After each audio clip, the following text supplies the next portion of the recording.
നമസ്കാരം. ഒടുവിൽ ജനം രക്ഷാപ്രവർത്തനം സ്വയം ഏറ്റെടുത്തു. ജനാധിപത്യത്തിൻ്റെ ഏറ്റവും മൂർച്ചയേറിയ വോട്ടെന്ന ആയുധം കരുവാക്കി ഞങ്ങളല്ലാതെ മറ്റാരുണ്ട് എന്ന ഇടതുപക്ഷ ചോദ്യത്തിനുള്ള മറുപടിയാണ് UDF നേടിയ ചരിത്ര വിജയം. ജനത്തിന് താൽക്കാലിക ആശ്വാസം. വരാനിരിക്കുന്നത് ഇതിലും വലുതാകുമോ ആവോ, കണ്ടറിയണം. അങ്ങ് ബംഗാളിലും ത്രിപുരയിലൂടെയും ഇടതുപക്ഷ ബോർഡ് തൂക്കി ഓടിക്കൊണ്ടിരുന്ന വണ്ടിയുടെ അവസാന ഓട്ടം കേരളത്തിലും നിലച്ചു.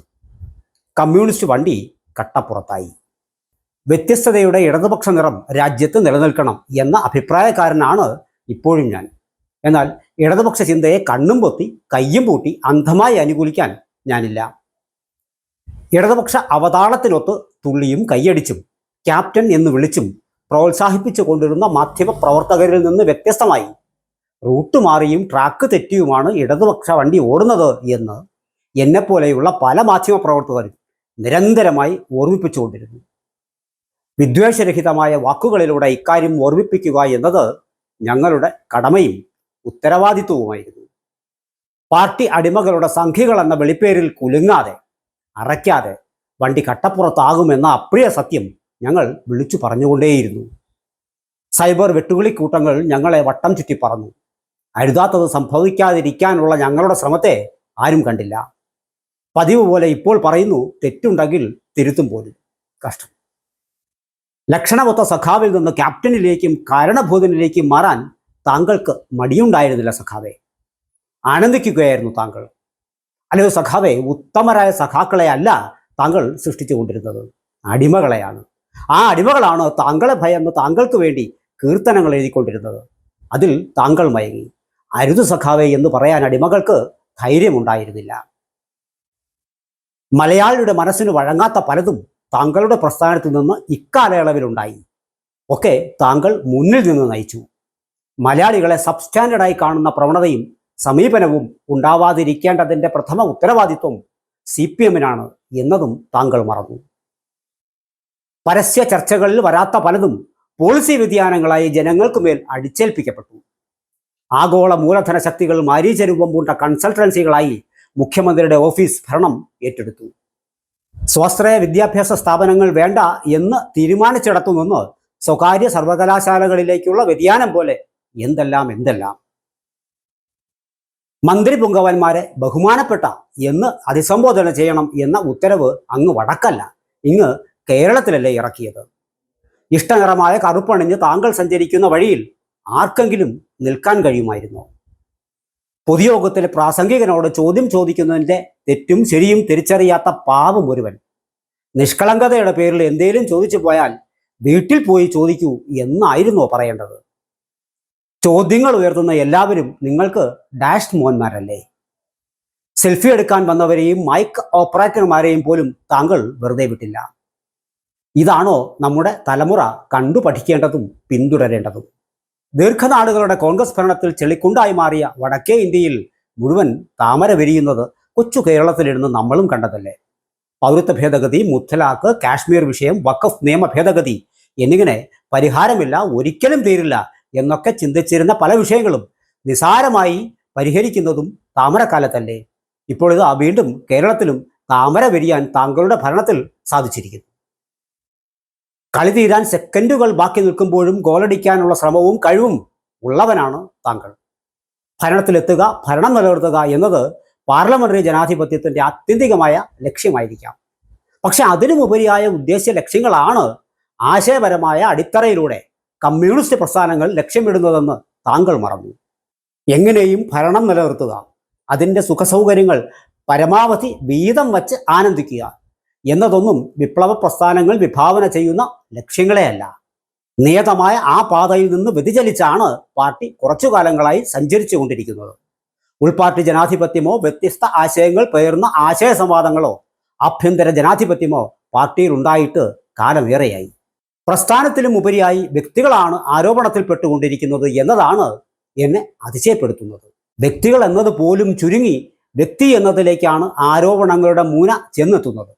ഒരു മഹാപ്രസ്ഥാനത്തിൽ ഒരൊറ്റ അഭിപ്രായം മാത്രമേ ഉള്ളൂ എന്നത് ചൂണ്ടിക്കാട്ടുന്നത് ഗുരുതരമായ അപകടത്തിലേക്കാണ്. അപകടകരമായ മൗനം പിന്തുടരുന്ന ഒരു പറ്റം ബുദ്ധിജീവികൾ ഉൾപ്പെടുന്ന പ്രസ്ഥാനത്തിന് ഒരഭിപ്രായം മാത്രം ഉണ്ടാകുക എന്നത് സാമാന്യ ചിന്തയ്ക്ക് വഴങ്ങുന്നതല്ല. അത്തരക്കാരുടെ മൗനം പാർട്ടിയെ സംബന്ധിച്ചിടത്തോളം കുറ്റകരമായ അനാസ്ഥയാണ്. ഒക്കെ തെളിയുമ്പോഴേക്കും എല്ലും തോലുമായി പാർട്ടി നിർജീവമായി കഴിഞ്ഞിരിക്കും. ശരിയായ ദിശയിലാണ് സഞ്ചരിക്കുന്നതെന്നും പ്രസ്ഥാനം ഒറ്റക്കെട്ടാണെന്നും വരുത്തിത്തീർക്കാനുള്ള ചുമട്ടുതൊഴിലാളികളായി ഇടത് ബുദ്ധിജീവികൾ അധപ്പതിച്ചു.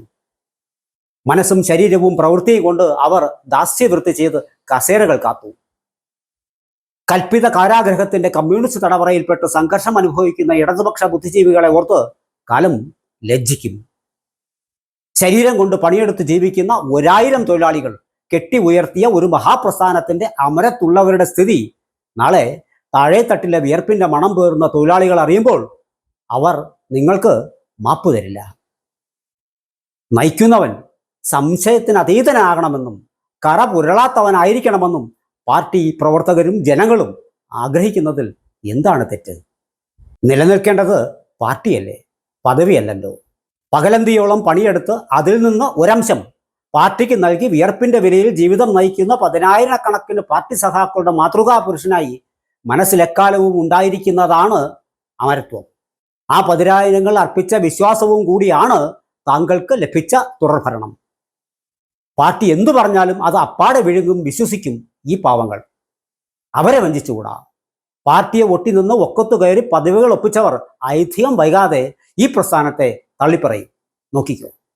പ്രതിപക്ഷ കക്ഷികൾക്ക് ഈ ജയം വെറും രാഷ്ട്രീയം മാത്രം.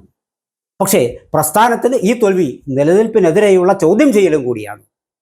ഉരുണ്ടുകൂടുന്ന ആരോപണങ്ങളെ ചെറുത്തു നിൽക്കാനാകാത്ത ഒരു ദിനം വന്നേക്കും എന്ന ഭീതി ഇതിനോടകം പാർട്ടി സ്നേഹികളുടെ മനസ്സിൽ രൂപം കൊണ്ടു കഴിഞ്ഞു. ഭീതിയുടെയോ അടിമത്തത്തിൻ്റെയോ ചങ്ങല പൊട്ടിച്ചെറിയാനുള്ള ധൈര്യം അവർ കാണിച്ചു. അതാണ് ഈ പരാജയം. പൗഡറിട്ട് ക്യാമറകൾക്ക് മുന്നിൽ വന്നിരുന്ന ചാനലുകളിലൊക്കെ പറഞ്ഞതൊന്നും ജനം വിശ്വസിച്ചില്ല. പൗരപ്രമുഖരെന്ന പേരിൽ ചുറ്റും നിന്നവർ പോലും വോട്ടിട്ടില്ല. കൈയടിക്കുന്നവനെ മാത്രം കൂടെ നിർത്താൻ ശ്രമിച്ചതിന്റെ ഫലമാണ് സഖാവേ ഈ പരാജയം. കമ്മ്യൂണിസ്റ്റുകൾക്ക് എന്താ കൊമ്പുണ്ടോ എന്ന് ചോദിക്കുന്നവർ ഉണ്ടാകും. കമ്മ്യൂണിസ്റ്റുകൾക്ക് കൊമ്പില്ല, പക്ഷേ കമ്മ്യൂണിസത്തിന് കൊമ്പുണ്ട്. അനീതിയെയും അക്രമത്തെയും ദുർനടപ്പുകളെയും കരിപുരണ്ട കാലത്തെയും കുത്തിമറിച്ചിട്ട് ഏവർക്കും തുല്യമായി പ്രകൃതി സമ്പത്തിനെയും സൗകര്യങ്ങളെയും ഒന്നുപോലെ അനുഭവിക്കാൻ പ്രാപ്തമാകുന്ന കാര്യരുമ്പിന്റെ ശക്തിയുള്ള കൊമ്പ്. ആ കൊമ്പ് ഭംഗിക്ക് വേണ്ടിയുള്ളതാകുമ്പോൾ ഉള്ള പ്രശ്നമാണ് ഇപ്പോൾ നാം അനുഭവിക്കുന്നത്. സത്യത്തിന്റെ, കമ്മ്യൂണിസത്തിന്റെ ആ കൊമ്പ് വ്യക്തികൾ ഭംഗിക്ക് വേണ്ടി എടുത്തണിയുന്നതിന്റെ കുഴപ്പങ്ങളാണ് ഇന്ന് നാം നേരിട്ട ഈ പരാജയം. മാധ്യമ ലോകത്തിന്റെ സൗമനസ്യം ആവോളം ലഭിച്ച നേതാവാണ് പിണറായി. ഓഖീസ്, നിപ, സുനാമി, പ്രളയം, ശബരിമല, ഫ്ലാറ്റ് പൊളിക്കൽ, സ്വർണ്ണക്കൊള്ള, കോവിഡ്, വയനാട് ദുരന്തം, എല്ലാ ദുരിതങ്ങളെയും PR സഹായത്തോടെ തനിക്ക് അനുകൂലമാക്കി മാറ്റുന്നതിൽ താങ്കൾ വിജയിച്ചു. KPSCയുടെ നാടക അവതരണത്തിലും വലിയ മികവോടെ രചിക്കുന്ന തിരക്കഥയ്ക്ക് ഭൂരിഭാഗം മാധ്യമങ്ങളും കുട പിടിച്ചു. ഒന്ന് ചീഞ്ഞ് മറ്റുള്ളതിന് വളമായി തീരുന്ന സ്വാഭാവിക പ്രക്രിയ ഒരുപക്ഷെ CPMന്റെ കാര്യത്തിൽ തെറ്റിയേക്കുന്നു. അരിവാൾ ചുറ്റിക നക്ഷത്രം എന്ന ചിഹ്നം നഷ്ടപ്പെട്ടാൽ ആരും ഈ ചിഹ്നത്തിൽ മത്സരിക്കാൻ പോലും തയ്യാറാവില്ല. ഈ ചിഹ്നം പോലും അത്രയേറെ ജനരോഷത്തിനും വെറുപ്പിനും ഇടയാക്കും. ബംഗാളിനും ത്രിപുരയ്ക്കും ശേഷം ഇപ്പോൾ കേരളത്തിലും അരങ്ങേറിക്കൊണ്ടിരിക്കുന്ന തോൽവി വിരൽ ചൂണ്ടുന്നത് അതിലേക്കാണ്. തിരുത്തും പോലും. അതിനി എവിടെ സമയം, ആരവസരം നൽകുമെന്നാണ് പാർട്ടി സെക്രട്ടറിയുടെ ചിന്ത.